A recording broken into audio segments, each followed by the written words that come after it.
Getting some clues to the San Francisco 49ers draft plans, 30 visits, who's coming in, some very interesting names, and expect a lot of defensive linemen in this class for the San Francisco 49ers. Let's go through the draft. What it might look like in the first 11 picks on today's Locked On 49ers.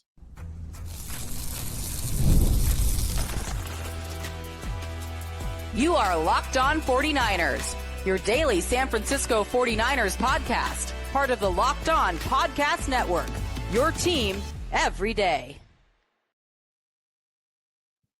Welcome to Locked On 49ers. Brian Peacock and Eric Crocker at BD Peacock at Crocky209. Thanks, everybody, for making us your first listen on the Locked On Podcast Network, your team every day. Love and appreciate all the everydayers out there. Let me stop by, hit the thumbs up. And if you're new to the show, welcome. Hang out with us every day as we break down the NFL draft, get you ready for the 2025 season on YouTube or anywhere you get your podcast. Hit that subscribe button, pause right now, and make sure you are subbed up so you can hang out with me and Peacock, as we are sometimes known. Today's episode of Locked On 49ers brought to you by FanDuel. Right now, new customers can get $250 in bonus bets when your first $5 bet wins. Just visit FanDuel.com.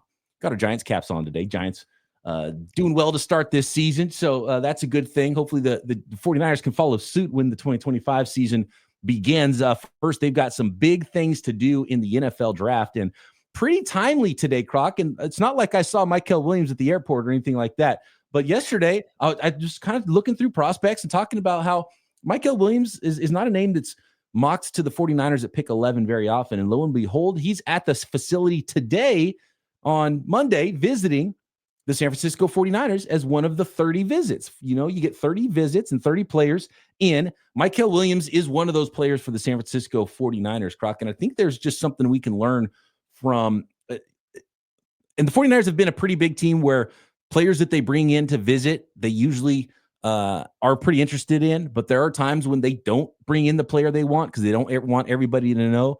But I think one of the biggest things you can learn when you look at the list of players that a team visits, specifically this regime in the San Francisco 49ers, and shout out to Steph Sanchez, who has a spreadsheet that breaks all of it down. And you can see everybody that's mentioned that they visited with them, all the official 30 visit reports. And we probably won't get all the official reports until after the draft and find out who exactly did come in for all 30 of those 30 visits, Croc. But the one thing you can learn, I think, more than specific players is position groups that the 49ers are looking at. And I don't think it takes that much to realize and figure out that the San Francisco 49ers might be drafting a defensive lineman in this class. And their 30 visits are full of a bunch of defensive linemen, including Mykel Williams, a couple other notable names that could be players that are considered for the 49ers in the first round at pick 11. Walter Nolen, player we like a lot. Mike Green, another player we like a lot. With Nolen and Green, some off-field stuff that I think, character concerns that I think the 49ers and most teams, they're going to be popular players on the 30-visit schedule, on the 30-visit circuit, because teams have to be comfortable with the human being they're drafting. It's not just about tape when it comes down to the NFL draft, especially drafting players this high. So I think those are the two big things to learn from the list is they're vetting players, trying to figure out if they're the right person, the right personality to bring in, and, of course, what position groups they're really heavily scouting for the draft, and clearly defensive lineman is one of those. With the 49ers, it almost seems like they can't draft enough defensive linemen. And if you just went through and just think about their first round picks, how many times has it been a defensive lineman? And I'm not saying go back before the Shanahan regime, even though they were drafting defensive linemen then as well. But you had Solomon Thomas, you had Nick Bosa, which, I mean, that was a very obvious pick, and there was no other direction to go in with that pick. But you also have Javon Kinlaw, right? So, and then obviously you lose some picks when you drafted Trey Lance and trading up and all that. So there were a couple years that didn't have first round picks. So they have shown that, hey, if there's an opportunity to bolster up the defensive line, we want to do that. And they've spent a lot of money in that area, whether it was during the draft or guys that they traded for or signed. Look at, D Ford traded it to, made him a highly paid defensive end. They put a lot of resources at that position. And it's kind of weird because as much resources that they put into the position, it still almost feels like got to put a little bit more money into it, and you got to draft more players, and you got to draft them high as well. Yeah, well, they had so many guys that they were able to get away from it for a little while, and then all of a sudden you trade away DeForest Buckner, and then the pick of Javon Kinlaw isn't really a hit. He leaves by the end of his rookie contract, or before the end of his rookie contract, or at least before the fifth-year option of his rookie contract. Solomon Thomas is not a hit, and so even though they spent a lot of resources there, and don't forget, like a big part of how good their defensive line were Trent Baalke draft picks.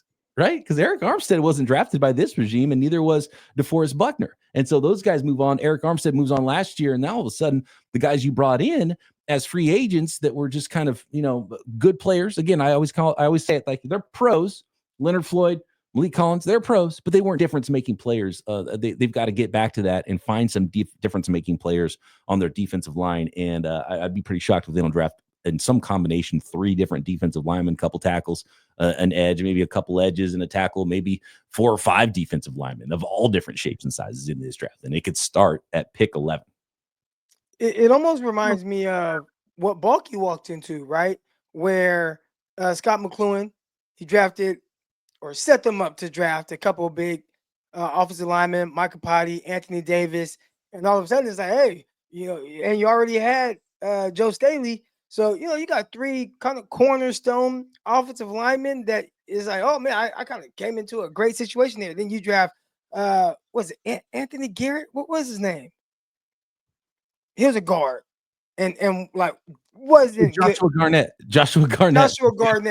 Right? I mean, like, you're kind of swinging. Well, kind of similar situation with John Lynch. You come into a situation, DeForest Buckner, Eric Armstead, and then again, you kind of ended up falling into an obvious situation with drafting Nick Bosa, but haven't really hit on defensive linemen the way with all the swings that they've taken at the position. So I haven't really thought about it, but do they maybe need to change up their philosophy with how they're drafting D linemen or what they're looking for, or are the guys that they're looking to get maybe a little too specific to a scheme as opposed to just being, hey, this is a really good player? Like, what are they missing here that's making it just a little tough to address the position with as much as resources that they put into it? It's tough because this regime hit on Bosa. They brought in D Ford, and put together that defensive line.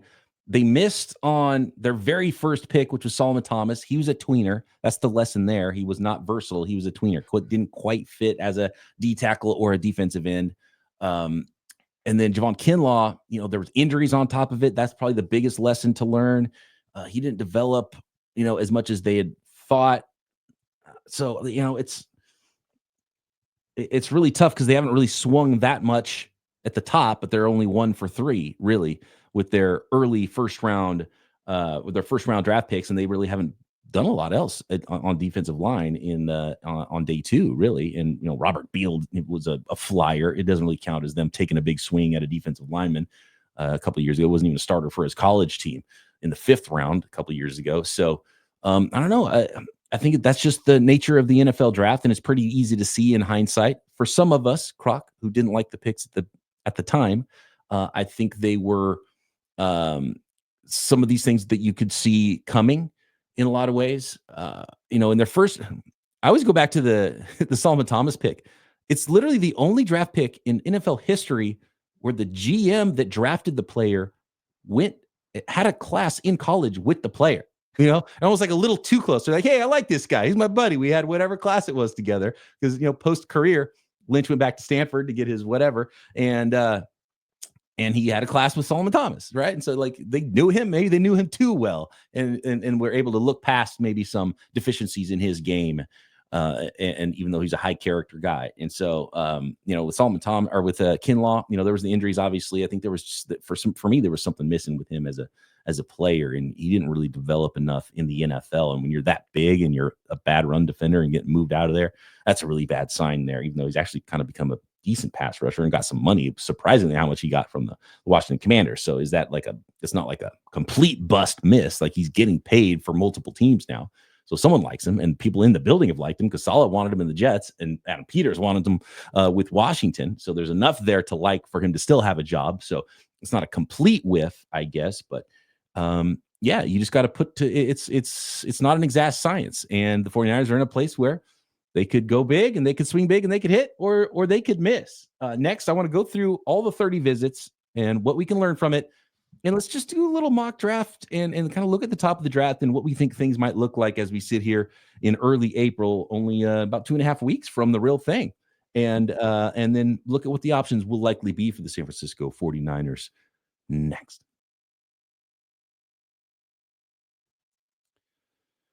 This episode of Locked On 49ers brought to you by Chewy. Man, I feel like there's a Chewy box on my doorstep at least once a week. And I'm sure you've heard of Chewy. They really do have everything you need to keep your pet happy and healthy. Whether you're shopping for food, treats, and even pet healthcare, Chewy makes it fast and easy and affordable. We only have one cat, and we always get stuff from Chewy. So I can imagine if you got a house full of dogs and cats and all kinds of pets. By the way, not just dogs and cats. They've got supplies for birds, fish, reptiles, smaller pets, over 100,000 products at Chewy, all from your favorite brands, everything your pet needs, food, treats, toys, bed, and grooming, and even pet healthcare. And Chewy has everything you need. Keep your pet healthy and happy. And right now, you can save $20 on your first order with our code and get free shipping by going to chewy.com or clicking on the link in the description. Save $20 off on your first order with free shipping by clicking on the link in the description. Minimum purchase required. New customers only. Terms and conditions apply. See site for details at chewy.com.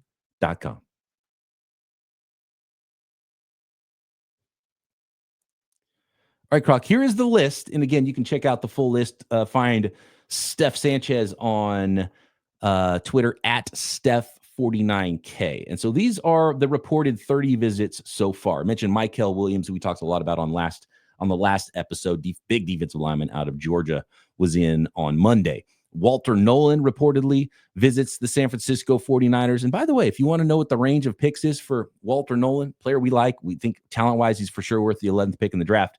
According to Ian Rappaport, Walter Nolen, defensive tackle out of Ole Miss, has met with the Bengals, the Cowboys, the Panthers, the Cardinals, and the 49ers. All those teams stacked between pick 8 and 17. The Cowboys, obviously, the pick right after the San Francisco 49ers. Mike Green, defensive end from Marshall.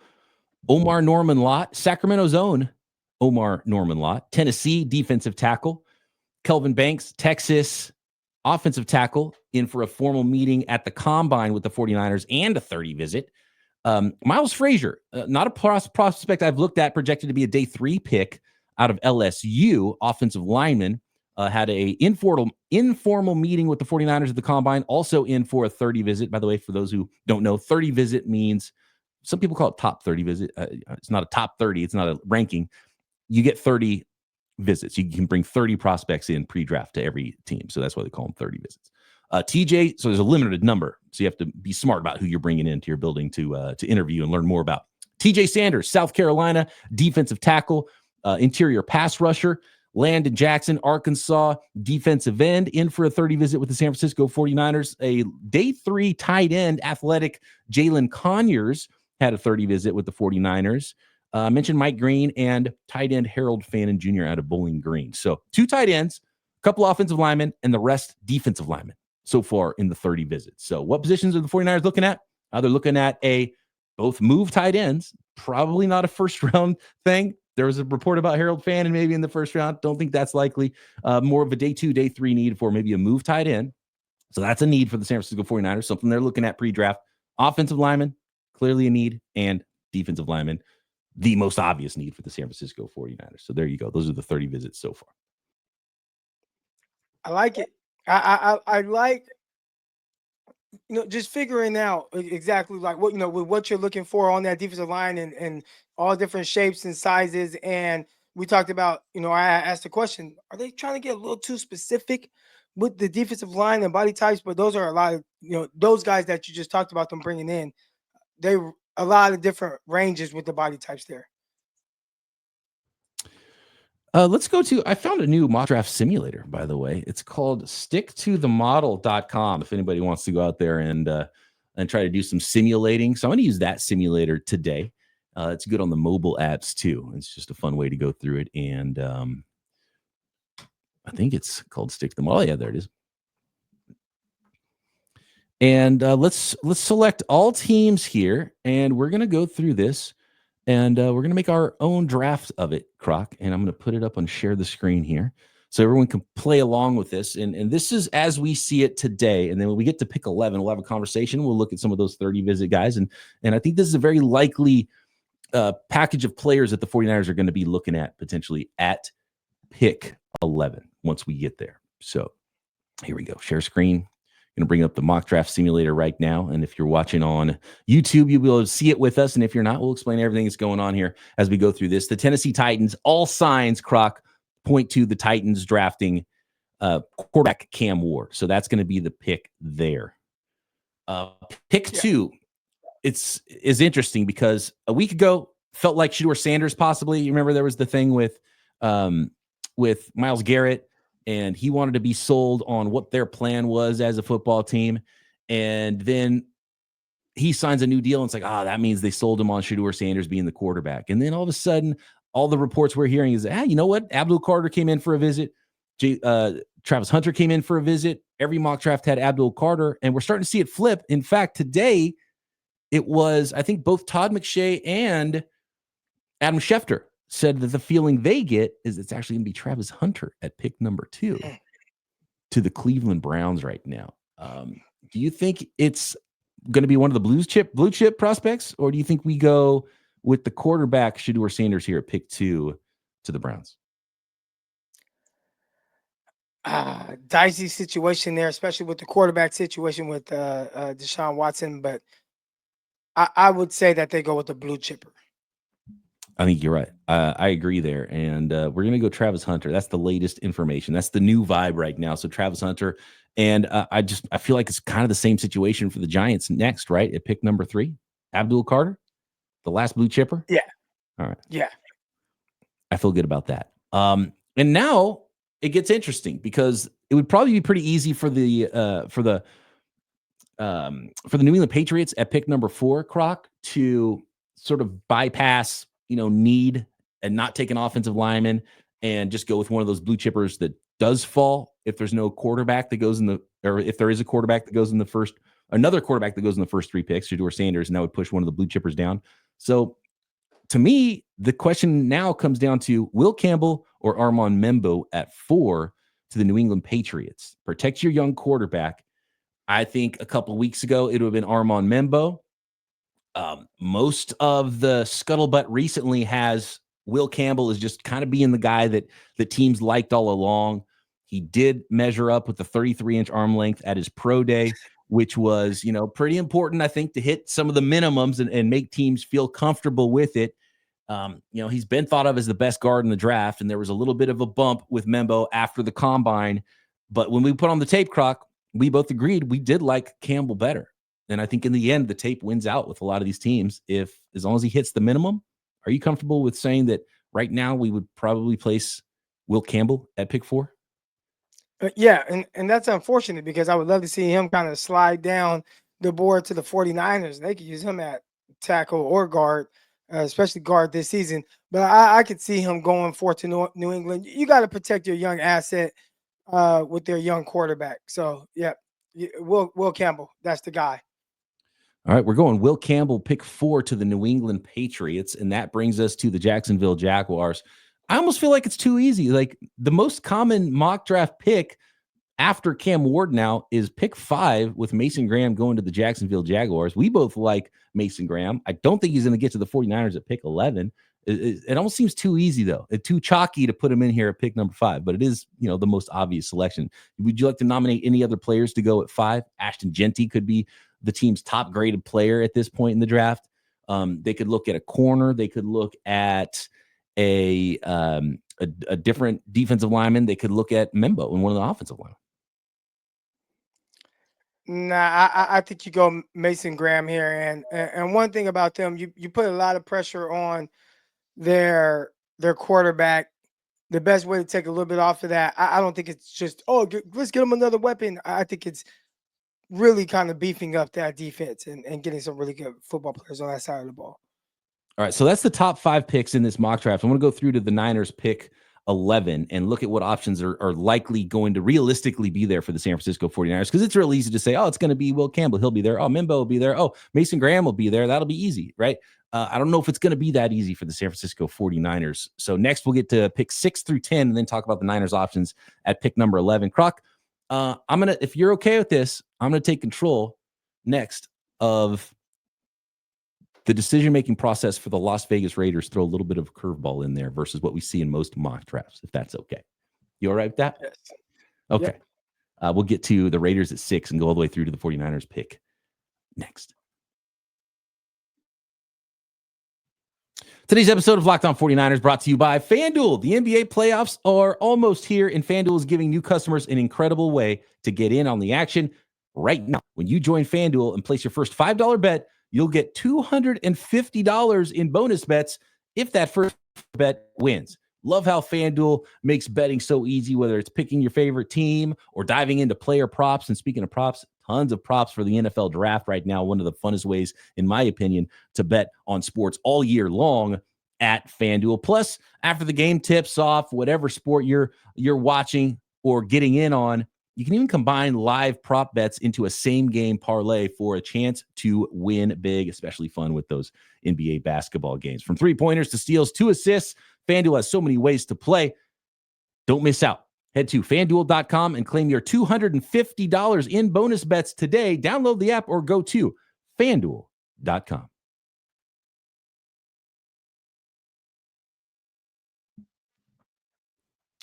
Okay, Croc. Stay with me on this one. And I know he hasn't run a 40 time yet, but I think this is the spot for Will Johnson, the cornerback out of Michigan, at number 6 to the Las Vegas Raiders. And a few reasons. First of all, the Raiders need DBs like crazy. New head coach, Pete Carroll, you know what kind of defense he wants to implement there for the Las Vegas Raiders. And do you know who happened to go to the University of Michigan that is a decision maker in the Las Vegas Raiders franchise? He may be one that they call the GOAT, Tom Brady. Yes, and not only that, the GM, John Spytek, who's good buddies with Tom Brady, also a Michigan man from the University of Michigan. And do you remember who my player comp was for Will Johnson? A lot of people want to put the Patrick Surtain comp on Will Johnson. I said he played like Richard Sherman. So I'm going to go Will Johnson, corner out of Michigan, and I think it's the one team that probably doesn't matter all that much what his 40 time is, at number 6 to the Las Vegas Raiders. I like it. And look, this is a little extra because this is he's a common player we see to the 49ers, because it turns out, when all these other players go off the board and you don't feel great about an offensive lineman or defensive lineman at pick 11, like people are like, well, best player available, let's take the tight end or the corner, right? So it benefits the 49ers for, a tight end or a wide receiver or a cornerback to go in the first 10 picks to hopefully push one of those easy picks back to the 49ers at pick number 11. So that's the direction I went there for the Raiders at 6. Now you get to the Jets at 7, and I think the obvious options here are I think it's the offensive side of the ball. It's Ted McMillan, Armand Membo, or Tyler Warren at 7. Do any of those strike you as a good fit for the New York Jets at pick 7? Yeah, Membo, definitely. Yeah. I'm with you. I don't think Membo or Will Campbell's going to make it to the 49ers at pick 11 unless they try to move up for it. That brings us to pick 8, and the head coach for the Carolina Panthers at 8 has already told us, Croc, that they're drafting defense. He's like, look, guys, we have to address the defensive side of the football, so that's what's going to be. So now it becomes a question of who's the best defensive player for the Carolina Panthers at pick number 8. I could buy arguments for a lot of positions. Probably edge. I think the most common player mocked to the Carolina Panthers is Jalen Walker out of Georgia, because he can play sort of a role of a off-ball / edge rusher, stand-up player, theoretically, in that defense. And he's a high-character guy, Would you go another direction, a different defensive lineman, a different defensive player to the Carolina Panthers? Just looking at this big board here on the mock draft simulator, we're utilizing Jalen Walker. There is Mykel Williams. There is Shamar Stewart, Geod Campbell, linebacker who can also rush the passer, might give you somewhat of a similar vibe, maybe better. Mike Green. Was that? I said Mike Green. Yeah, Mike Green's still there. James Pierce is there. So a lot of options. And by the way, if let's say Mason Graham did slide to pick number 8, they do have some defensive tackles there in Carolina. I think that's sort of where you start to think, you know what, if the 49ers really liked a guy, and whether it's Mason Graham or somebody else, maybe it's Campbell or Membo, whatever that player is, I think pick 8 is where you start to realistically think, yeah, maybe the Niners could just throw pick 100, that extra 3rd round pick they have, at a team and go up a few spots to really get their guy. So that is another thing to think about. I don't know if that player is there for them in this scenario. In fact, I don't think he is for us. Right. I think Mike Green. Mike Green. And he's a little bit further down there, but I mean, just getting in the edge, the production that he had in college, and them losing Brian Burns a couple years ago, it feels like edge is the right spot for them. I think you're right. And there's you can kind of start to poke holes in all these guys, because Mike Green, I think the tape is the best. He was the best, just pure pass rusher. He would fit in that scheme. You can use him as a probably hand in the dirt or a stand-up rusher. Probably might like him even a little better in those 3-4 schemes as a stand-up rusher. He's got the best. He's just watered downhill as a pass rusher, right, Croc? And he's got counter moves, and he's so fluid getting to the quarterback. I love Mike Green. He's got some off-field stuff, though. And then you've got Shamar Stewart, had no production, even though he was kind of a freak of nature in his height, weight, speed, and his linear athleticism. Then you have Walter Nolen, who's got some whispers of some character stuff. There has been to 5 schools in 6 years.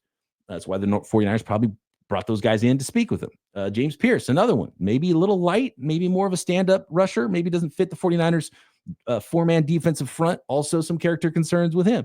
And so there's kind of holes you can start poking into everybody at this portion of the draft, which is going to make the decision a little bit more difficult for the 49ers, which is why we had that conversation yesterday about a certain prospect that I think will be in contention for the 11th pick once we get there. Okay, let's go through the rest of this here. A couple more picks, and the Niners are on the clock. We are at number 9 with the New Orleans Saints. This is probably the next most logical quarterback spot, right? Shedeur Sanders, New Orleans? That's what I was thinking. I didn't know if they wanted to go defense, but you look at the quarterback position, and there's Carr, and there's some young guys that just did not fare well. I think Carr is someone who can kind of hold down the fort a little bit while your first round top 10 pick gets ready. So I would go. That feels like a spot where not only Shedeur Sanders, should go, but he seems like he fits New Orleans. Like he seems like he fits kind of that market in that area. So I'd go Shedeur Sanders there. I feel like the Saints are the most difficult team, even though it should be easy because you just put the best player in because they have a lot of needs. But I feel like my mindset doesn't jive with anything the Saints ever do. So I just have no idea. Like, it's almost like what I think they should do is probably the thing they for sure won't do. They should have reset this thing a long time ago and rebuilt, and they're still trying to kick that can down the road. So yeah, let's go Shedeur Sanders, quarterback, Colorado, at 9 to the New Orleans Saints. That brings us to one pick away, pick 10 now.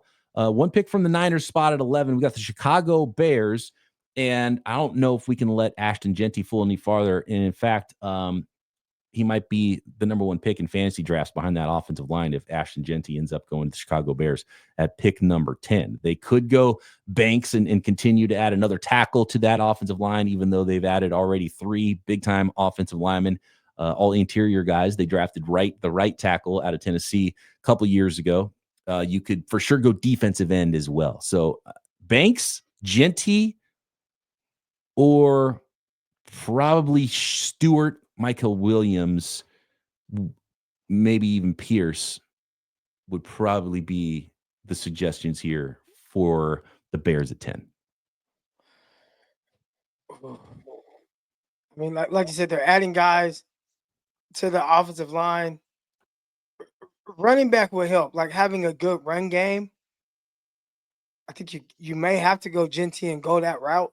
Yeah. I'm trying to like get a defensive guy in there because, like I said, with one of the earlier picks, or I think it was Jacksonville. Man, one thing that's going to help your young quarterback is and take some pressure off him is drafting a defensive player, especially a defensive lineman that can be impactful.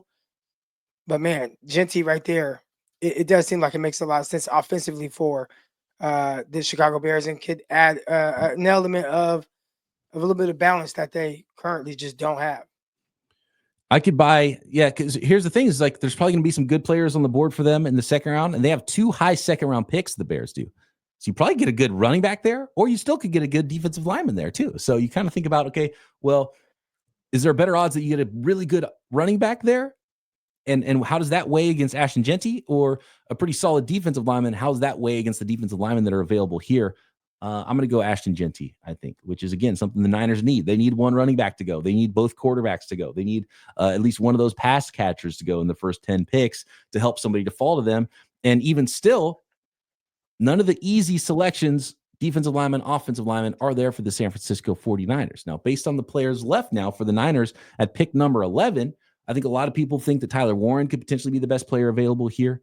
I don't think it would behoove the San Francisco 49ers to go tight end in round 1. I don't know if Tyler Warren is just on his talent alone warrants that pick for what the 49ers needs are. And I think we liked, as far as the players available left, we liked Walter Nolen for the San Francisco 49ers. But again, they're meeting with him. They're trying to figure out if the character works and jives with them. James Pierce, kind of a similar story. I think we both like Walter Nolen more than James Pierce.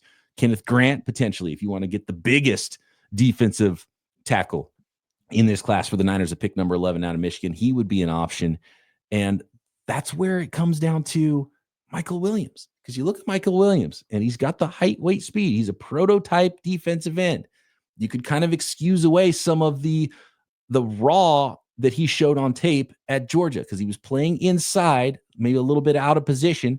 You look at just his edge reps, and they looked a little bit better than his interior reps. He was able to use his length a little bit better. He does have some athleticism, ran a 4.78. He's not a freak athlete, but he's a good athlete. He's got the super long, nearly 35-inch arms, and he was playing on a sprain, like a high ankle sprain, all year long too. So there might even be a little bit more explosion in his game that we didn't see on tape. So you can excuse a lot of way. High character guy as well. I think there's fewer questions. He actually had as much production in one season as Shamar Stewart did in his entire college career. So he's got better production. He's got a pretty high floor because he can stop the run, right? And he can still give you some pass rush. 5 sacks, I believe it was last year. And he's still only 20 years old. He's a really young guy, true junior out of Georgia. And you know how they, what type of athlete you have to be to play freshman year at the University of Georgia, like Mykel Williams did. And so that's why when you go through this process, that's where my mind has started to go to Mykel Williams, who visited the 49ers today on a 30 visit. He's like one of the cleaner options for the San Francisco 49ers, especially if they aren't convinced about Walter Nolen's character. I would take Walter Nolen first based on tape, based on talent. Kelvin Banks Jr., pretty clean as well. He meets the height, weight, speed standards. And then you put Williams and Kelvin Banks versus each other, Croc, and that was one of the Williams' best games. And that was Kelvin Banks' worst game going against Jalen Walker and Mykel Williams against that Georgia defense. So, well, I was going to say Mykel Williams seems like kind of a hot name for the 49ers right now. And I think on yesterday's episode, I definitely talked myself into thinking that this is a guy that can really fit and be a great puzzle piece to play opposite Nick Bosa, but also give you some versatility. I mean, he's got size. And when you think of even over the last few years when the 49ers were at their best, there was some guys that had some ability to play outside and base downs and slide inside on pass downs. There's Charles Omenihu, even a guy like Arden Key. And I mean, if you told me, hey, ideally you don't draft that guy, at pick 11, but man, if you could draft a better version of that, right? Like just a better prospect version of what Omenihu and Arden Key gave you, I think the 49ers would be really happy with that. Just a little better than Omenihu. Sign me up, because I feel like the 49ers kind of miss him right now. Yep, that's kind of where I'm at right now as well. Teams love the prototype player too. So if you're cool with his character and you believe he's going to work, and he's young and raw and still a pup in his development, and you believe in the talent, And so he's clean there. He's a prototype 4-3 defensive lineman. You don't have to worry, is he going to be good enough against the run? Can he set the edge? Like a 245-pound, as dynamic as he is, and you get enamored with the speed of someone like James Pierce. But then you have to think about it realistically. Okay, well, who's the better player on most downs? It might be Mykel Williams, even though James Pierce is faster coming off the edge. And then you start considering other things like character. I just think guys like Mykel Williams who meet the prototype, especially for those teams that run a four-man front, you might be surprised how high some of those guys go. Mykel Williams might even go at 10, might even go ahead of where the 49ers are drafting as well. Jahdae Barron is another really popular name, and I've had some arguments with some folks who are big fans of Jahdae Barron, the cornerback out of the University of Texas. And I know he's, I think he was 5'10" and change, maybe just a little under 5'11", 194 pounds, ran a 4.4 flat, 40-yard dash, Croc. So he's got some athleticism. A lot of people like his tape. And you're the resident corner expert. You weren't really sold on him, right? I was sold on him more, really almost if you think about Cooper DeJean and how we felt about Cooper and where we felt like he'd play best. And I see that Barron is a similar player. A safety / nickel, give you a little versatility, kind of give you that Jimmy Ward that the 49ers are missing. I would say that having that puzzle piece definitely helps create some versatility with how you're calling plays. And if you go back to Robert Saleh and his time with Jimmy Ward, I think he did an excellent job with his usage of him. So you could talk me into him, but not over what I've kind of grasped onto the thought of with Mykel Williams. Yeah, and if there's a tie, you're going to lean to the defensive lineman. You're going to lean to the biggest need that you have as a team, which would be on the defensive line. The other thing about Barron, too, is just his length. And I think that's the number one thing that makes me think he's going to be a better player inside than outside. And plus, he was in a lot of zone, too. You're going to draft a zone corner that doesn't meet your length profile in the top 15 of the draft. I don't know. I just don't think that that's the way things are going to go down. And again, we talked about Warren. I would definitely take one of these defensive linemen or Kelvin Banks probably over Tyler Warren as well in this spot. So to me, it comes down to Banks, Mykel Williams. And I just wanted to talk through the process of why I think you shouldn't be surprised if Mykel Williams is the pick. So I'm going to plug that in there. That is the top 11 picks as of today. Ask us tomorrow. We might have a different opinion. I do want to thank everybody for making us your first listen here on the Locked On Podcast Network, your team every day. Sub up on YouTube and everywhere you listen to your podcast. Croc and I back tomorrow. In fact, no, Croc and Wink back tomorrow. I'm going to be out. I'm going to be traveling tomorrow. So we got a Winky Wednesday, and I'm going to be out. It's going to be Croc and Wink on tomorrow's episode of Locked On 49ers.